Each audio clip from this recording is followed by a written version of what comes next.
Perinthalmanna block പഞ്ചായത്തിലേക്ക് പുതുതായി തിരഞ്ഞെടുക്കപ്പെട്ട 19 ഡിവിഷനുകളിലെയും അംഗങ്ങൾ സത്യപ്രതിജ്ഞ ചെയ്ത് അധികാരമേറ്റു. വരണാധികാരി സുരേന്ദ്രൻ മുതിർന്ന അംഗമായ രാധാകൃഷ്ണന് സത്യവാചകം ചൊല്ലിക്കൊടുത്തു.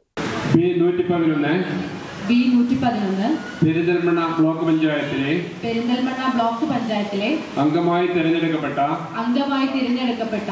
നെജ്മ തബ്ഷീറ എന്ന ഞാൻ നിയമാനുസരണം നടപ്പാക്കിയ ഇന്ത്യൻ ഭരണഘടനയോട് യഥാർത്ഥമായ വിശ്വാസവും കൂറും പുലർത്തുമെന്നും ഇന്ത്യയുടെ പരമാധികാരവും അഖണ്ഡതയും നിലനിർത്തുമെന്നും ഭയാശങ്ക കൂടാതെയും മമതയോ വിദ്വേഷമോ കൂടാതെയും ഞാൻ എൻ്റെ ഔദ്യോഗിക കൃത്യങ്ങൾ യഥാവിധിയായും വിശ്വസ്തയോടും എൻ്റെ പരമാവധി കഴിവ് പ്രയോജനപ്പെടുത്തിയും നിർവഹിക്കുമെന്നും സർവശക്തനായ അല്ലാഹുവിന്റെ നാമത്തിൽ സത്യപ്രതിജ്ഞ ചെയ്യുന്നു. ബ്ലോക്ക് പഞ്ചായത്ത് വരണാധികാരിയും സഹകരണ സംഘം ജനറൽ ജോയിന്റ് രജിസ്ട്രാറുമായ സുരേന്ദ്രൻ ചെമ്പ്ര, ബ്ലോക്ക് പഞ്ചായത്തിലെ മുതിർന്ന അംഗമായ നെന്മിനി ഡിവിഷൻ മെമ്പർ രാധാകൃഷ്ണന് ആദ്യ സത്യവാചകം ചൊല്ലിക്കൊടുത്തു.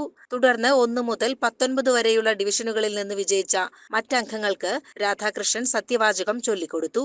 സത്യപ്രതിജ്ഞാ ചടങ്ങുകൾക്ക് ശേഷം അദ്ദേഹത്തിന്റെ തന്നെ അധ്യക്ഷതയിൽ പുതിയ ഭരണസമിതിയുടെ ആദ്യ ബോർഡ് യോഗവും ചേർന്നു. ചടങ്ങിൽ ബ്ലോക്ക് പഞ്ചായത്ത് ഉപവരണാധികാരിയും സെക്രട്ടറിയുമായ എസ് രാജേഷ് കുമാർ, നജീബ് കാന്തപുരം MLA, മുൻ വിദ്യാഭ്യാസ മന്ത്രി Nalakath Soopy, KPCC general secretary Baburaj, advocate AK Musthafa, Aranjikkal Anandan തുടങ്ങിയ പ്രമുഖർ സംബന്ധിച്ചു.